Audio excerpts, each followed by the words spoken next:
What's up, Joe? What's up, everybody? Today on Sports 360, we are joined by another Sports 360 rising star, Bria Townsend. Bria recently earned her master's degree in sports management from Columbia University and will soon begin work for the National Basketball Association as part of a 2-year associate's program. Bria is a go-getter who sets a shining example for young professionals and students who desire to break into the sports industry. She also provides some excellent advice for her peers on the steps they can and should take to make the dream of a sports career a reality. It's a great conversation, and it's coming up right now on Sports 360.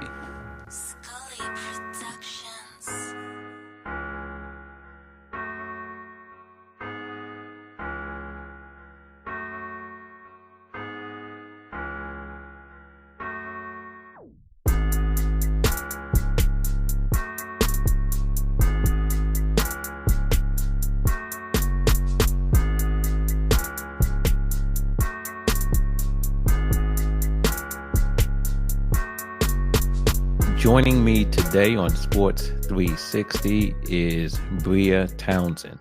Bria is one of the Sports 360 rising stars that we have identified, those who are on their way to doing great things in the sports industry. Bria, good morning. How are you?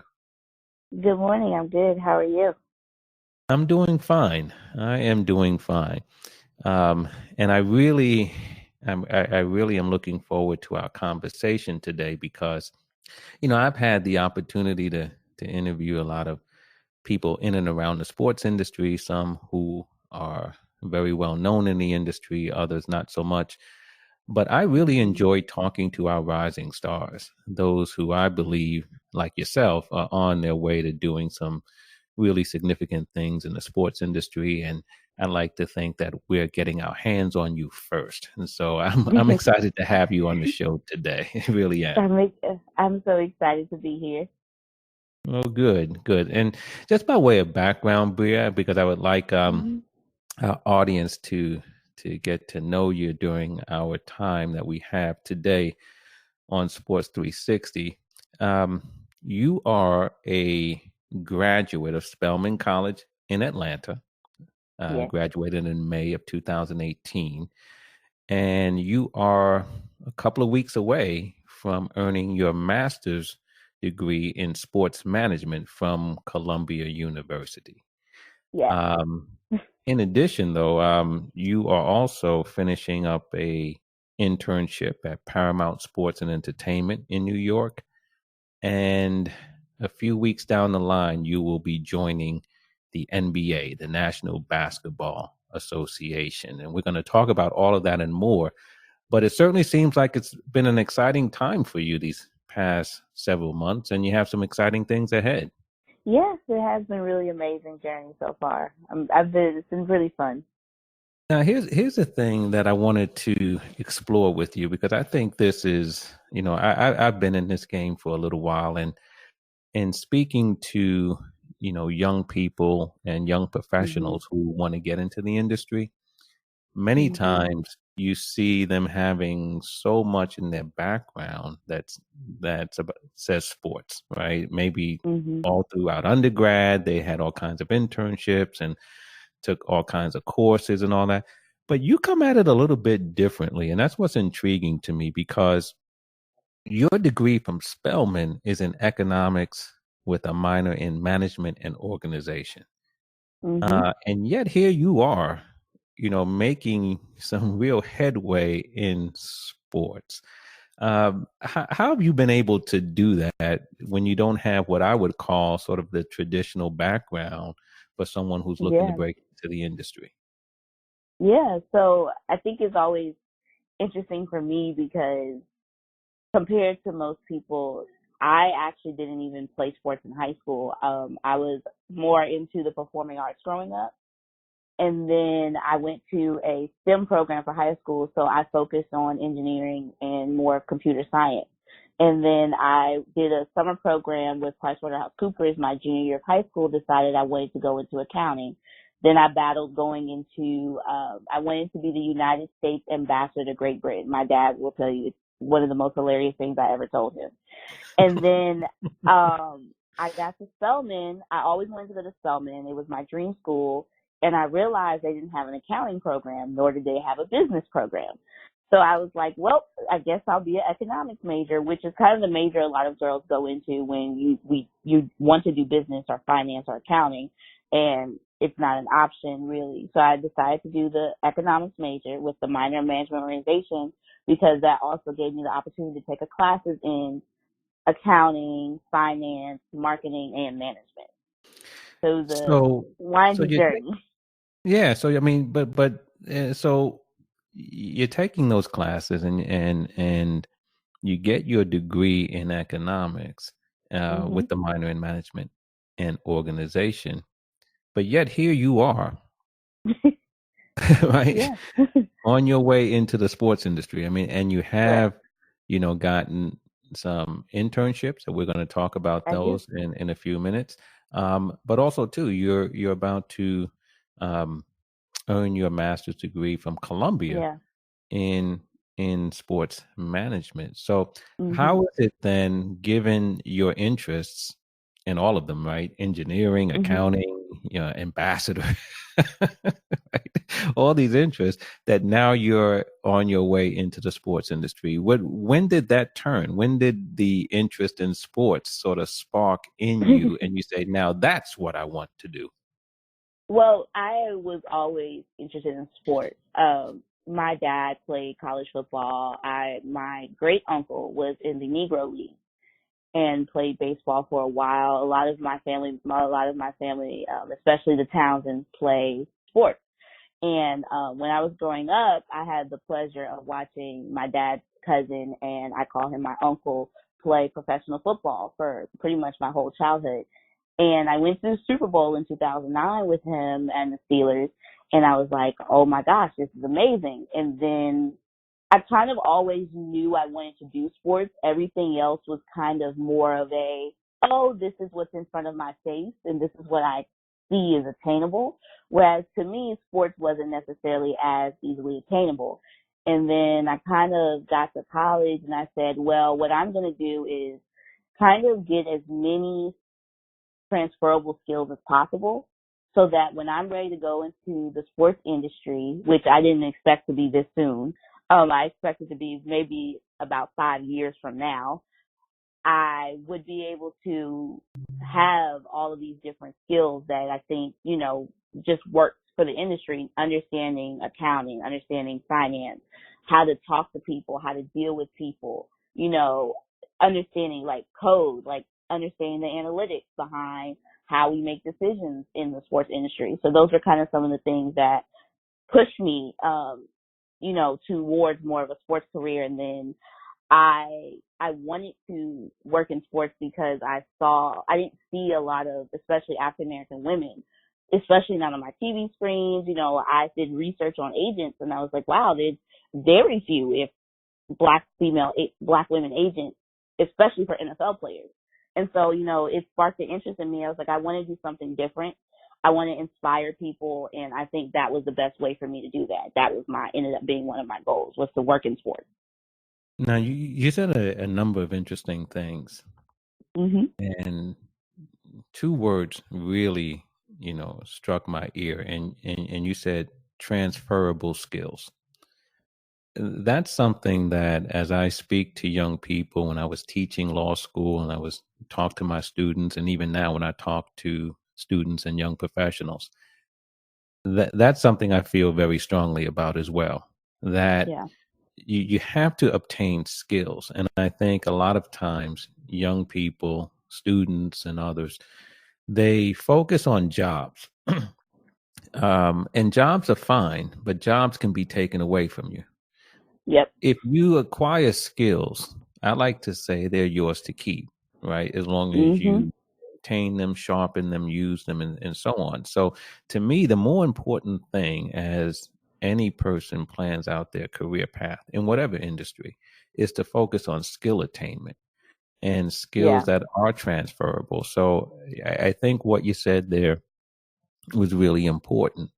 Um, Now, for me though, I still come back and I have I want to stay on this point of how you've been able to make it to where you are now, where, you have Yeah. some promising things ahead of you because, you know, I, I often say to people when I interview them that your resume, your background has to demonstrate your interest in the field. Mhm. So if someone says to me, I'm interested in sports, well, I want to see it. What have you done Right. before you've come here looking for this opportunity? And so, with the competition being so fierce, I'm still intrigued as to, for example, even getting into Columbia and, the sports management program Right. there, the master's program. How were you able to sort of navigate that and successfully get in, given again, Mhm. your background doesn't exactly scream out sports? Right. Right. I think one of the interesting things about me is, I think I could talk about the inspiration behind sports. And that's one of the things I noticed in a lot of my interviews, they were very, I would say, impressed how I perceive the sports industry, the ability sports has to unite communities and really uplift children in ways that, I mean, you think about how many kids play sports and how much it means to them. And those are some key things that for me, really I honed in on because I can speak to the passion of it. And like I said, I spoke about I have some great family members who are in the sports industry, and a lot of the conversations I had with them when I first brought up, I want to work in sports, and I know they know a lot of amazing people. They've done a lot of amazing things, and they were so helpful to keep me focused on the goal that, it was really, I'll say, not necessarily negating the power of the network of my family. That was one of the things I think has really propelled me in the sports industry. I don't even think my uncle really knows how much he inspired me to go into sports. Just because, like, he's from Mississippi and he put a gym in Batesville, Mississippi. That's really inspiring to me because you think about how many gyms are really in Batesville, Mississippi and what that can do for that community. So when I'm in my interviews, I talk about my passion for it, and my community service work speaks to that I'm interested in inspiring my community. Yeah, that's fantastic. And again, you said some things that really struck a chord with me. I mean, and that is when you talk about sports and its ability to unite communities, you said, and also to uplift children. And Mhm. it's when you think about sports, you can think about the competition on the field, Right. the play. You could think about the business side of it, but it's also this opportunity to really bring people together. Mhm. I think back to 9/11 and how, the country, was got united behind the teams that, returned to playing baseball. I never Yep. forget, how emotional that was when the players Mhm. returned to playing. Um, and, here in New York, see Mike Piazza hit that home run and, all the outpouring of emotion. But sports has that ability to bring people together. And so it's interesting that Mhm. you say that because it's not just about who wins or loses. It's not about how many people are coming through the turnstiles and how much money you're making, but it's also this greater good component of sports that often gets overlooked. Yep. So it's interesting that um, that you are able to have that perspective, and I can see how that could um, be helpful to you in interviews with Columbia and Mhm. elsewhere. Yes. Speaking about Columbia, how has your experience been in the management program? I mean, you have to be excited, a couple of weeks away from earning Yep. your master's, but how has the program been for you? It's been really an amazing experience. I appreciate. I wasn't supposed to initially come to Columbia. I'd actually accepted a job offer, my fall semester of senior year, and I saw this opportunity. They have an HBCU fellowship, and I asked my department chair at the time to nominate me. And she did, and I never expected to get in because I knew I didn't have the sports resume. But I mean, I spoke to why I'm interested and what I want to do in the industry. And when I got my acceptance letter, it was great. But the really amazing part about getting into Columbia is that I was also named an HBCU fellow, which is a full tuition and fees scholarship, covers housing, it gets stipends, but the real joy has been my amazing cohort of fellow HBCU fellows that are all throughout Columbia School of Professional Studies. And I say that network has really pushed me as I have gone through this program. I mean, if I had a rough day in class or anything, they were there to support me. So I think that was really, yes, Columbia Sports Management was special, but the HBCU fellowship was probably the most special part of my experience. And in addition to your studies, you've also, for the past several months, have been working as a summer intern at Paramount Sports and Entertainment. Why don't you tell us a little bit about your experience there? Yeah, Paramount is a great company. I work for the president of football at Paramount, and essentially I like the way he's ran my internship and given me a lot of autonomy over projects. So he has had me planning events and contacting brands and creating branding strategies. And so it's been a good experience because I said I want to be an agent. You know, that was my career path for a long time.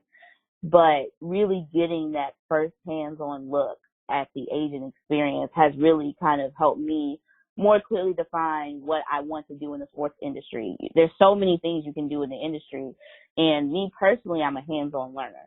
So I knew that in my internship experiences, because I needed to really try my best to get as much hands-on experience with what my day-to-day would be like, so that I could really understand if it's what I wanted to do or not. And so far, I really do enjoy the work of the agent life, and I respect it. I mean, it is a grind that like no other. It is incredible the way that watching the agent I work for kind of maneuver has been really an incredible experience. And he's also become like a mentor. So I really appreciate him for even giving me the opportunity. I met him through a friend. So that power of networking, even amongst your families and friends, it was, making sure they know what you want to do, because she introduced me to him because she knew I wanted to be an agent. And so it was really a good experience for all of us. Okay. And you know what? We can give him a shout out. I mean, who's the agent that you're working for? I work for Chris Coy. Okay. Yep, So shout out to Chris, who's having a positive impact and influence on you. It's always good to give people some props. So, yes, I appreciate shout out to Chris for that. I've been in the sports business going back to the mid 90s as an intern at the MLBPA, and then later as a full-time lawyer there, and have worked with agents over the years. And like you, I've gotten to see the agent business up close. Right. And unlike you, though, when I saw it up close, I said, not for me. Yeah. And that's all a personal right. choice. But what is it about the agent business that attracts you to it at this point in your journey? I realize I enjoy dealing with players, especially I think at this point in my life. It's it's fun, but I also have this duality element of myself where, yes, I can have fun, but I'm always going to kind of make sure business is handled. And that's really the fun thing to me about the agent life is the balance that I feel like it gives me personally, because I operate at such a high level of both work and play. I think it's really a good fit for me when I can do both. I like helping players. I like meeting families. And I mean, I think about, especially, when I told some people I wanted to be an agent, the first thing they told me was, we're talking about how agents take advantage of their players. And I think a lot of agents get a bad reputation, and dealing with Chris and even his players, I'm like, these players are amazing. They're people, they're humans, and they're amazing people. And, sometimes I think the the way things have gone in the past have created just this negative stereotype around agents and sometimes even players. And fortunately, I work for a good agent now. I'm not going to say there's not any bad ones out there, but really seeing that type of work, and being able to change that stigma around it is what kind of attracts me to it, because you can be a good agent. No question about it. I mean, having had the opportunity and the privilege to work with agents over the years and to continue to work with them closely, I have nothing but respect for the work that Right. they do. And, I see so many that are dedicated to not only their player client, but to the families of the players and to the overall well-being of the athletes. So, Right. no, I agree with you. I think agents Right. do have a bad rap, sort of like lawyers, Right. But certainly there are some really good agents out there. And to me, it's also about preparing the players for life after sports, Yeah. because your sports career is only going to be so long. And, I look at the career of my uncle. He had a 12-year NFL career, which is, a long time, because the average NFL career is 3 years. So, if I could help some guys really prepare, get them involved in other things, and make the most of the opportunity they have when they're in the league, that would be something that kind of would bring me a lot of joy. And it's so needed, Bria. It really is. And most of the players' associations and even some of the leagues are, focused on that as well, career transition for players and for athletes. And it's never too early for a player or athlete to think about that. And many times they're not going to think about it on their own. And so they need people around them who are going to be looking ahead and saying, we do have to plan for life after the game. So it's good that you're aware of that as well. Now, Bria, I mentioned that you're also on your way to the NBA in, I would guess, about a month or so. Why don't you tell us about first of all, tell us what the program is, the opportunity, the position that you will be stepping into at the NBA in a few weeks.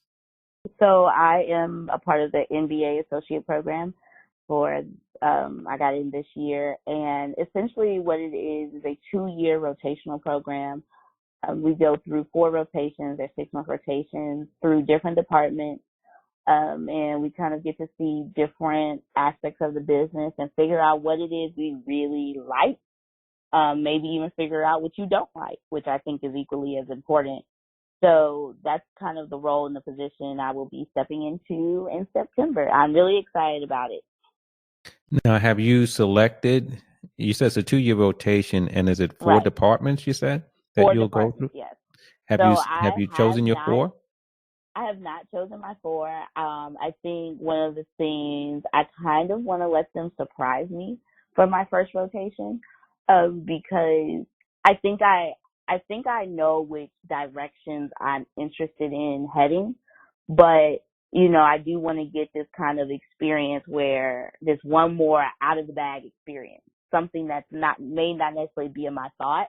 And it could be something I end up wanting to do too, but I kind of want to let them surprise me for my first one, and then kind of just see where I go. That's an interesting approach, right?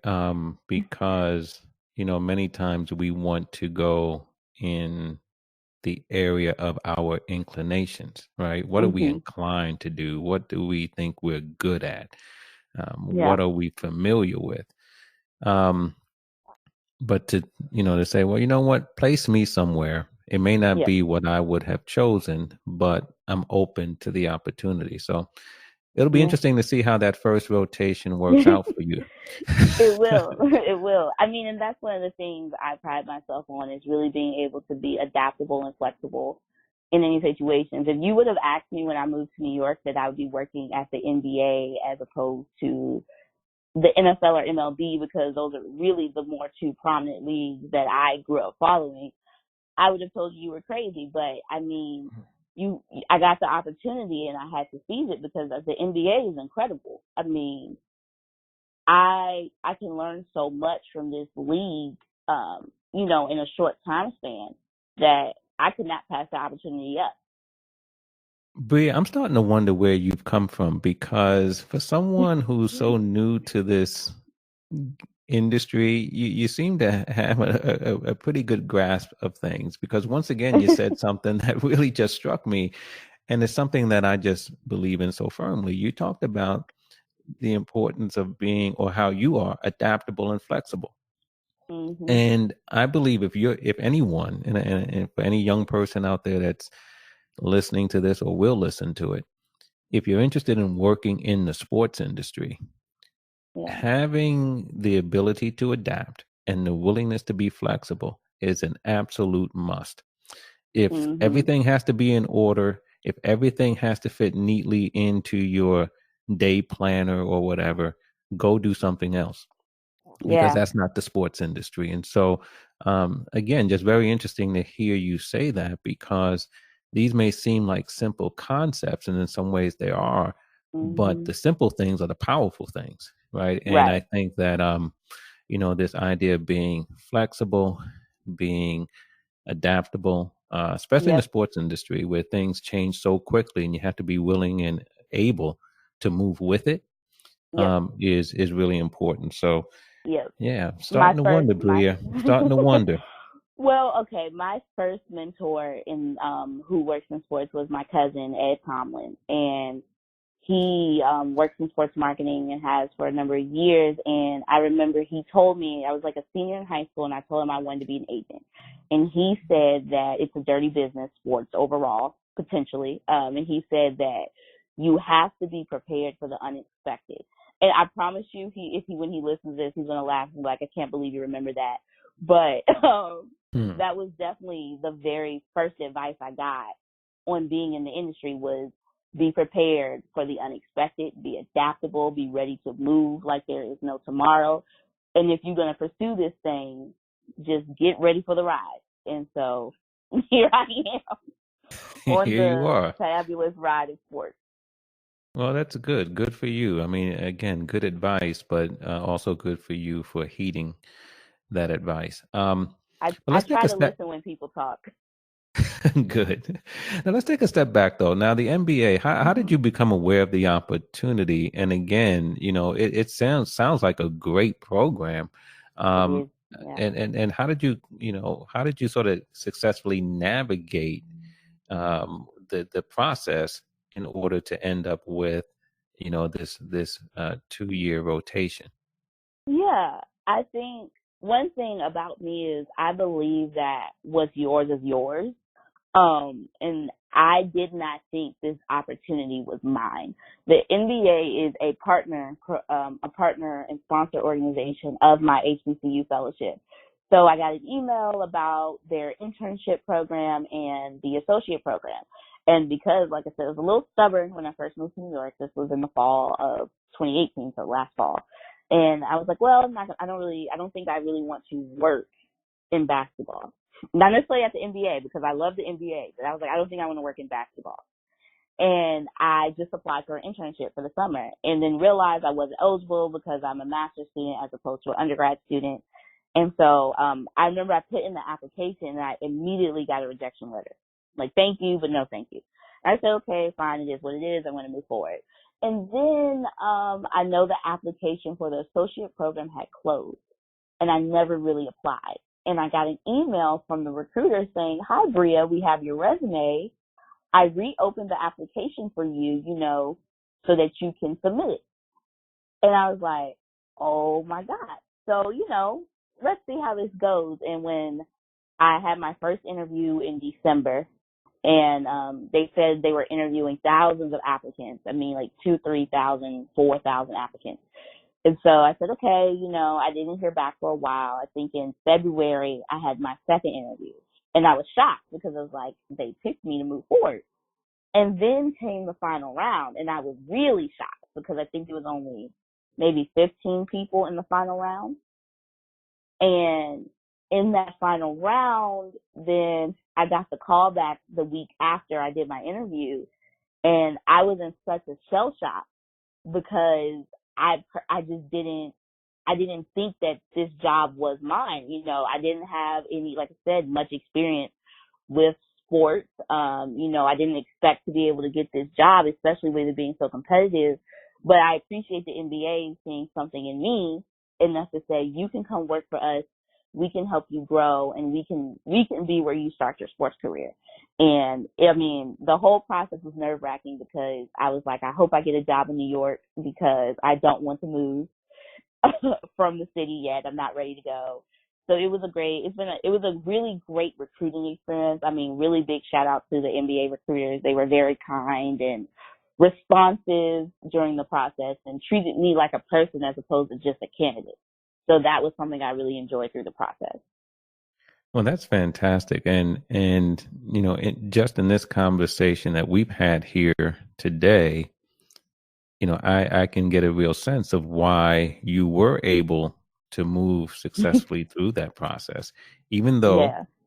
you know, you may not have thought it was yours, or you didn't think that Mhm. your sports background was the strongest or whatever. But even some of the Right. things that we've talked about, your awareness of how having a broader perspective of what this thing called sports is, the sports industry, Mhm. what is it, and how the various ways it can affect someone's life, the various ways that you can service, you know, a player, or if you're working for the league and all the rest of that. There have been some things even in our brief conversation that have come out that I'm sure were on display as you went through the process with the NBA, Yes. and that allowed you to continue going forward. So Yeah. hats off to you as well. As you know, yes, shout out to the NBA, but hats off to you as well for Thank being you. able to make it. And so I guess that means then that here at Sports 360, we may have to share you with the NBA. So we can't say that we found you on our own. I guess we have to, but that's fine. You're still a rising star. And we're glad to have you here. Now, Bria, you and we had a couple of conversations offline Mhm. prior to Yep. today. And one of the things we kind of laughed about was in speaking to younger people, students and young professionals, about how to break into the game. Mhm. Usually old fogies like me kind of, you know, we start telling war stories and all kinds of things from back in the Yeah. day, and eyes glaze over and people say, you know, what are you talking about? You know, they're respectful, but they kind of, you know, Right. might have that response. But for someone who's in your position, right? Mhm. What would you say to a fellow young professional or a student who is looking to make it into the sports industry? Because, you know, from your perspective, which is a current one and a fresh one, it Mhm. may have more impact for someone who's looking to do what you're doing. Well, what would be some of Yeah. the keys that you would share with a young professional? I think one is just being aware that if it is meant for you to be in this industry, it will happen. And don't pressure yourself on the timing of it. Because like I said, I personally I didn't think I would be getting into Columbia and doing sports management or all of this until I was in my later 20s. And I'm still in my really early 20s, and I'm 22 and I'm in sports. So don't worry about the timing of it. You know, sometimes you may have to take more steps than others, and you can't compare your journey to someone else's, really, because it's your journey. And you have to own that and be proud of the journey that you're taking to where you want to be. And make sure you're taking the steps. If there's not a door there, make one. I have a friend who she wants to do sports nonprofit work, and she has developed a whole sports nonprofit programming that she's taking to colleges and universities, saying, hey, I can implement this for you. You know, create stuff for yourself. Don't be afraid to take risks. Volunteer. I mean, the two sports things that were on my resume as of January of this year were, well, the one thing at that point was volunteering with flag football on Saturdays in Brooklyn. And then I found a way to volunteer. I've been volunteering since March with a flag football league in Harlem. And so volunteering, I mean, that alone shows that you're interested in the industry, and be genuine about it, be genuine about, because if you're doing something you love and sharing that love with children, I mean, that's inspiring. That's admirable, but be genuine about it, because, you don't want to be one of those people that's just doing it for, um, for the recognition. But I think you can be genuine about your approaches to things, and don't be afraid. I mean, take it head on, and really, I say focus also on your transferable skills, because yes, you can do all the internships and sports you want, but if you don't have the skill set to do your job, it won't be as beneficial to the company. And eventually it catches up with you. So lay the groundwork and you'll be fine. And I also say that it's like one of the things for me that I don't define my success by my own accomplishments. I believe that, it has to be the power that I'm able to unleash in other people.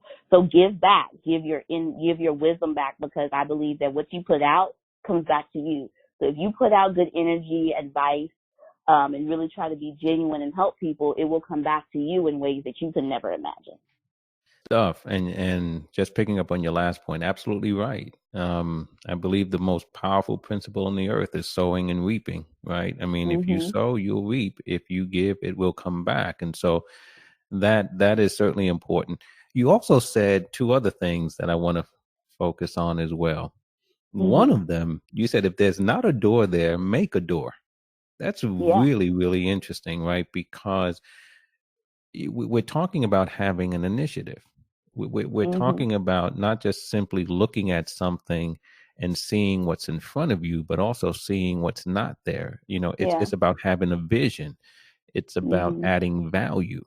I think if you're going to come into this industry or any industry, the focus can't be on what the potential employer can do for you, give you a job, give you an opportunity, and so forth. I believe the focus should be on what value can I add? Because if you can add value, you'll have opportunities, right? Yep. And so, like you said, if a door's not there, make a door, show some initiative, do something and that you value. can then take to someone and say, this can help you, and this is how. Yep. And I think it's also important that you know your value. I mean, I've been in some situations where I didn't think I was as valuable as I was, especially when it comes to my professional experience. So I really had to know my value and to spend, appreciate those moments where I didn't feel as valued, but also find myself something better for me, because I can live up to the expectation that I have for myself. I can. And I think one other point I'll say is write your vision and make it plain. I realized a couple of weeks ago that my senior year of high school, I had this 5-year plan. And this was before I knew the ins and outs of business school and law school. And my plan was I was going to go to Spelman, and I was going to go to business school in 1 year and be an agent in 5 years. But I was going to Columbia, and I was going to be in sports. And lo and behold, everything specifically didn't happen that way, but it happened. My plan has really come into fruition in that 5-year plan. So now I'm looking at myself like, you got to write a new 5-year plan, because I realized it works. It works. And I mean, that's something else I really believe in, is writing it out, physically writing it out, not just texting it out, physically writing it out, and it'll manifest. Yeah, I agree with that as well. And then going back earlier to one of your other comments that I just wanted to come back to real quickly, among the many good things you said, don't be afraid, which I believe is key. And here's the thing, don't be afraid to fail. And, because you are, I mean, there are going to be some things that you try that will not work. Yeah. There are going to be some doors that will be closed in your face. That's not the issue. The issue is, what do you do after that? Right. I've made mistakes. I still make mistakes, and I got plenty more in me. But that doesn't deter me. I'm going to keep going forward.